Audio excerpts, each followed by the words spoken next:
Okay, just like a normal SI session where we spend the first half going through the problems on our own and the second half doing them together, I want to try and model that with this virtual way of conducting this session. So hopefully by the time you're watching this video, you've already gone through the PDF of the problems and gotten some practice on your own, and now we can come together and get some clarification. As you've heard me say a million times, the primary purpose of the practice problems is to identify what you know and what you don't know. It's most important to know what you don't know so that you can practice it before the day of the exam. The secondary purpose is to get practice and become more confident in your ability to win the question every time.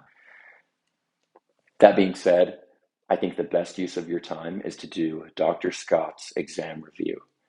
He wrote he wrote the exam and he wrote the review. So that means the questions on the review will be most similar to the content on the exam. So that's going to be your highest yield study time. Hopefully this is also helpful answering some more questions and getting some more practice. Because you've already gone through the problems and identified your questions, there's not going to be any Dora the Explorer moments on this review where I stop and say, type this in your calculator, see what you get, or think about what this could mean. We're just going to go through the problems and get some clarification. So that being said, let's jump into these. What amount of 1.2 molar potassium phosphide solution contains 81.4 grams of potassium ions? Well, the first thing I want to make sure that I recognize is that this big capital M, molar, means moles per liter. I also want to recognize what potassium phosphide is. I might be tempted to think phosphide. I need to flip over my periodic table and look at the polyatomic ions, see what this looks like and what charge it has. But we'll remember that this "ide" tells us that this is just a phosphorus ion, and this is potassium. Based off the position on the periodic table, potassium has a plus charge and phosphorus has a 3 minus. So that means potassium phosphide has 3 potassiums and 1 phosphorus. Once I've recognized those two things, we can solve the problem. Let's draw a long line, an equal sign, and establish where we're going. What amount of this solution? So we want to know an amount in liters. And we want to know, now that we know where we're going, let's identify where we're starting. There's only one number in the problem to start with, and that's 81.4 grams of potassium ions. From there, I can say that a gram of potassium ion goes to moles of potassium ions, and then moles of potassium ions to moles of potassium phosphide. And then this is the newest conversion factor, the newest concept, moles of potassium phosphide to liters of solution. Let's fill in the numbers here. 1 mole of potassium weighs 39 grams. For every 1 mole of potassium phosphide, we'll end up with 3 moles of potassium ions. That's what this 3 signifies to us. And because we have this moles per liter expression, we can say that there's 1.2 moles for every 1 liter. We're used to seeing moles on top of liters. Hopefully it still makes sense that we can have moles underneath liters as long as we make sure to put our numbers in the right spot. And if we run this through our calculator, we should get 0.58 liters. And we can double check our units, grams of potassium ions, grams, moles, moles, moles, moles, liters, liters. Great. The rest of the problems I generated just by looking at the review and seeing what types of problems would be most helpful to go over. Problem 2 is straight from the ACS booklet. So it should feel like the ACS problems on the final, or very similar to the exam content. What is the maximum mass in grams of NO2 formed when 7.4 grams of N2O5 are consumed? It tells us the molar mass of our compounds we need to know, and it gives us this equation. We might be tempted to think that this equation is scary, but it's really our best friend because it's going to tell us the information we need to solve the problem. Same with these 2 molar masses we're given. So let's draw a long line and an equal sign. What are we trying to figure out? Where are we going? We're going to the maximum mass in grams of NO2. Great. And we're starting with 7.5 grams of N2O5.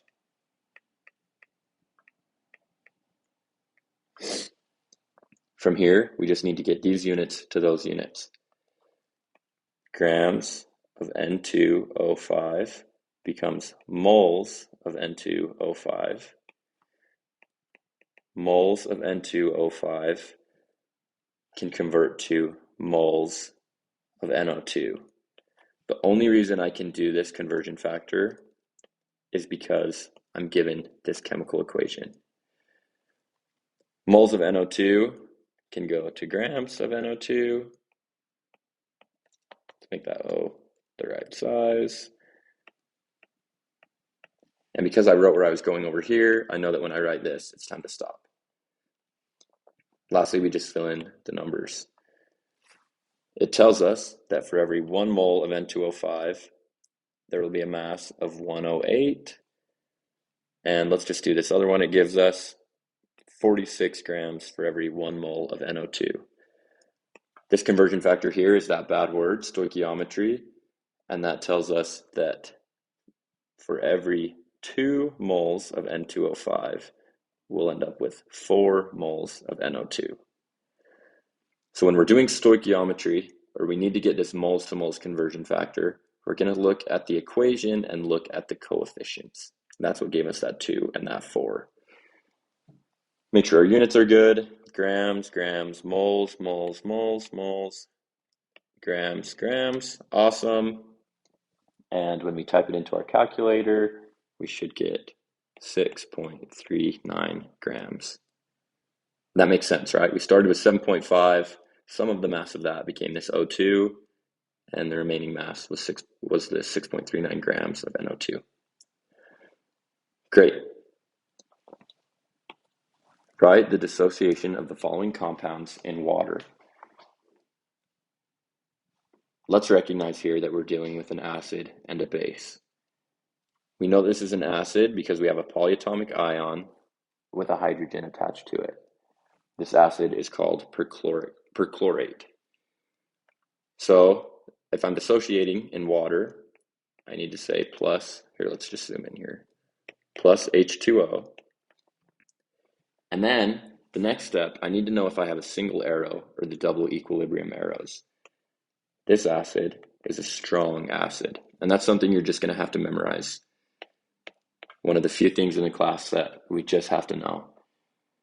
Strong acid gets a single arrow because it's going to dissociate completely, and we'll end up with ClO4 minus plus H3O plus. How do we know that? We know that because an acid is a proton donator. So we can think of this ClO4 being bonded to a hydrogen, and this H2O looks like this. But the ClO4 donated this hydrogen. It came over here. So now this ion has a positive charge, and this one has a negative charge. Hopefully that makes sense of what's happening in an acid. Here, we need to recognize that we have a nitrogenous base. We know that the nitrogenous bases are weak because Dr. Scott said that they would be. And so if we dissociate in water, we're saying plus H2O. Do I want a single arrow or a double arrow? It's weak. So I want these double equilibrium arrows to make it look better. If an acid is a proton donator, then a base is a proton acceptor. Maybe more accurate to draw the arrow towards the nitrogen. So we're going to end up with CH3, NH3. That 2 became a 3 because I added an extra hydrogen, and adding that positively charged hydrogen proton means I have a plus charge. This water was H2O, but we just donated one of the hydrogens, so it's OH minus.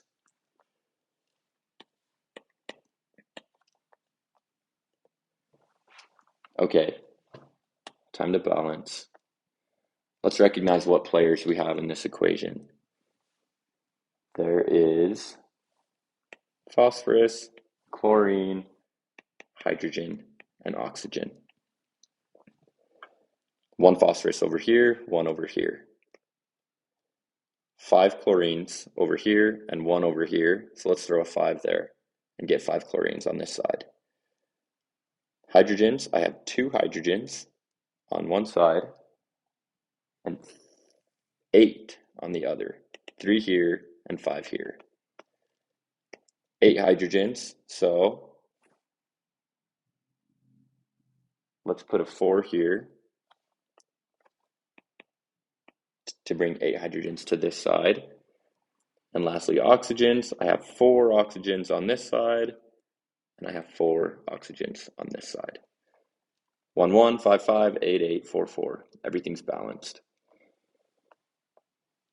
Initially, when I did this problem, I went in this order: hydrogen, oxygen, phosphorus, chlorine. And it took a lot longer. So just recognize that there's not a specific order, but there is a way that will help you go faster. So as I was going through this way and balancing, it was just taking me a really long time. So I stopped doing that. I just decided to change the order I was balancing in, and it helped me to go faster. Maybe it's more helpful to just stick with what you're doing and solve it to the end. But as we get more practice, we might recognize, oh, there's probably a simpler way to balance this equation. Also remember that a multiple choice problem about balancing will probably just ask you, what is the coefficient on H3PO4 in the balanced equation? You need to balance the equation all the way and then look at the coefficient. In this instance, there's a 1 here and a 1 here, a 4 and a 5. Recognize that if there's not a coefficient written, it's a 1.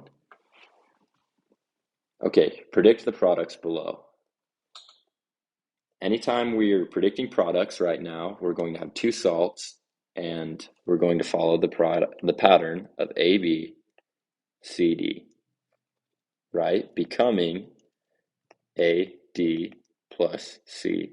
The cation from here needs to end up with the anion, and the cation here, the cation here needs to end up with the anion over there. So AD would mean lead. Let's not use red because it's just hurting my eyes. AD would be lead iodide. We'll worry about charges and how they come together in a second. Right now, I just want to write down what the actual players are. CB is NO3. Oh, that's the B, so let's move it over. Our C is this potassium. I kind of wrote the CD under. There we go. Now that's more clear. Okay, but let's figure out in what proportions these elements will come together. Nitrate has a minus charge, and if there's 2 of them, I know this lead has a +2 charge. +2 charge, iodine always has a -1, so I'm going to need 2 iodines.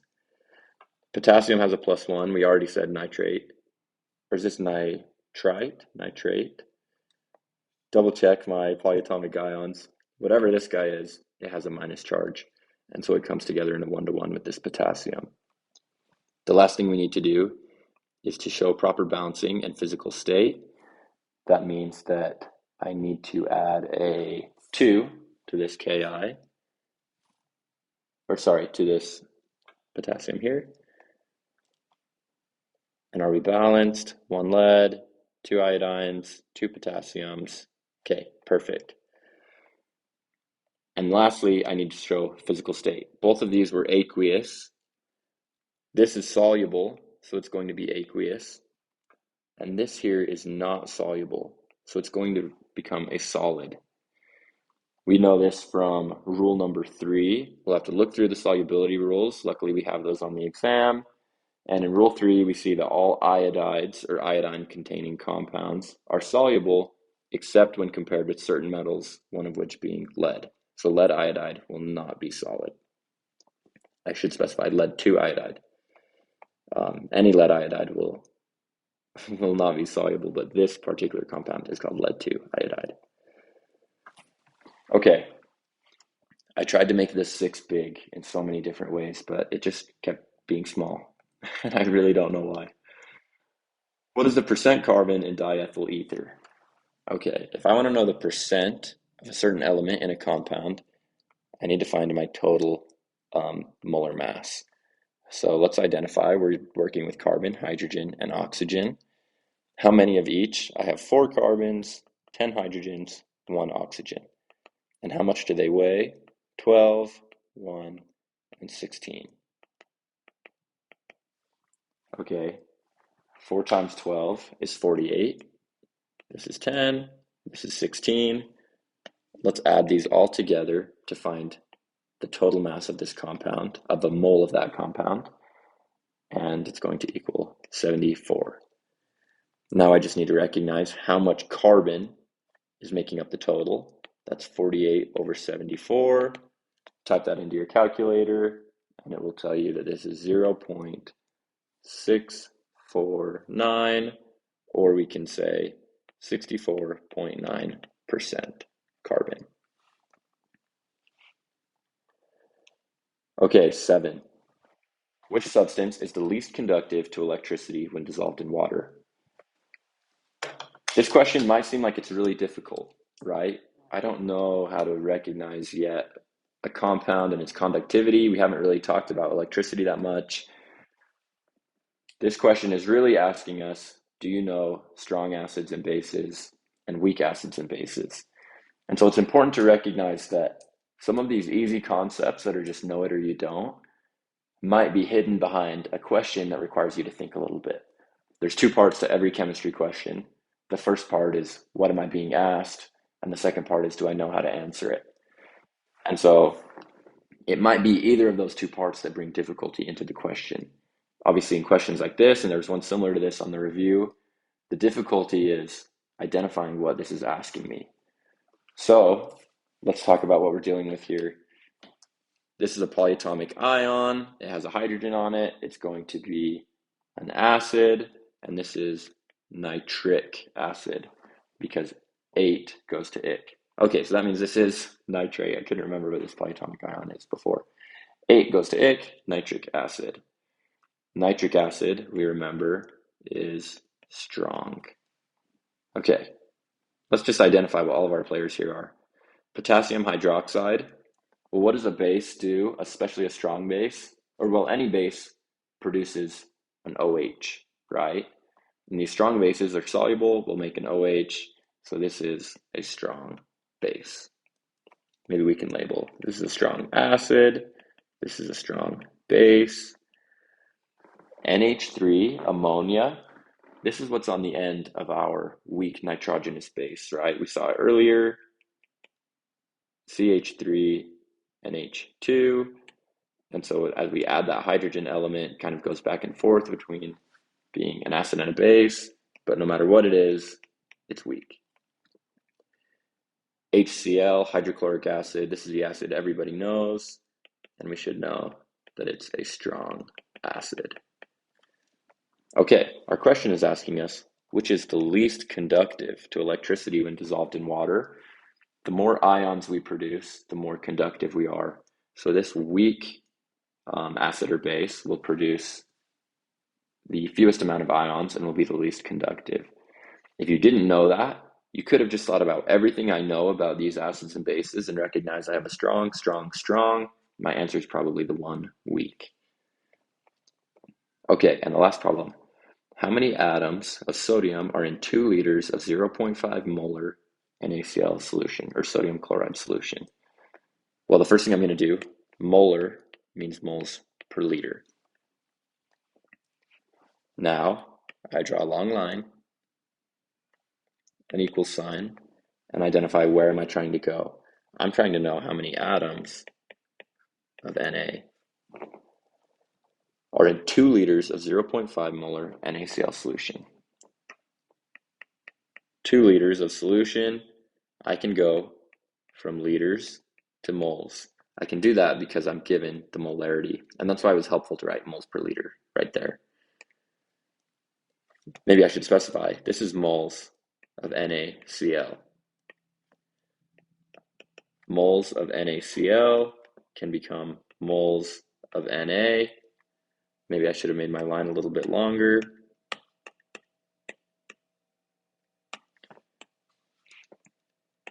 And from moles of Na, we can identify how many atoms of Na we have. What's happening to my units? Liters, liters, moles of sodium chloride, moles of sodium chloride, moles of sodium, moles of sodium, sodium, and I'm ending in atoms of sodium, which is what I wanted for my answer. So my units look good. Let's fill in the numbers. Moles per liter, I'm going to need this expression. I have 0.5 moles for every 1 liter. For every mole of sodium chloride, I'm going to have a resulting mole of sodium as it dissociates in water. I know I'm in water because I have some sort of concentrated solution. And finally, I just need to remember the definition of a mole. 1 mole of anything, in this instance, a mole of the sodium atoms, is going to be 6.02 times 10 to the 23rd. We can put this in our calculator, or we can just recognize that we have 2 liters of something that's half a mole for every liter, so that we know we have 1 mole, or we have 6.02 times 10 to the 23rd atoms of sodium chloride. And there's our answer. One last quick note to make about this problem. Maybe you started it like this. You said, okay, I want to know atoms of sodium. Where to start? Oh, I know that this term here, this expression, means that I have 0.5 moles of sodium chloride for every 1 liter. You're not doomed to fail the problem. You're still starting in a correct place. There's multiple ways to solve the problem. So let's just make sure that we do it right. First, I'm going to start with the top and get rid of moles of sodium chloride. Where can I go that gets me closer to my answer? Probably to moles of sodium. And from moles of sodium to atoms of sodium. Great.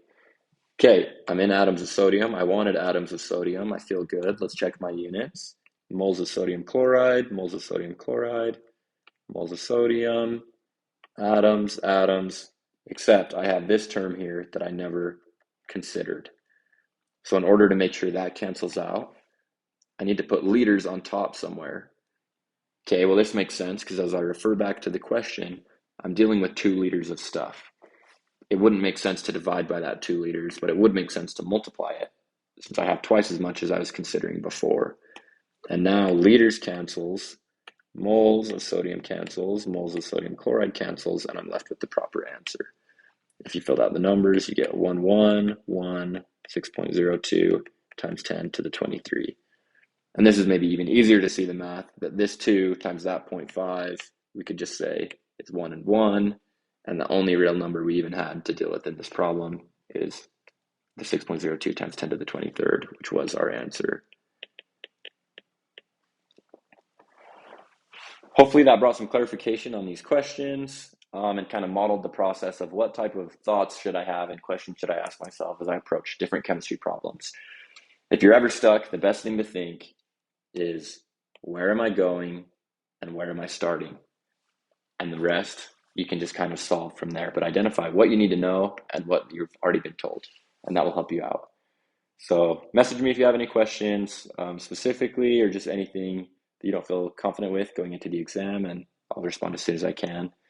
And thank you.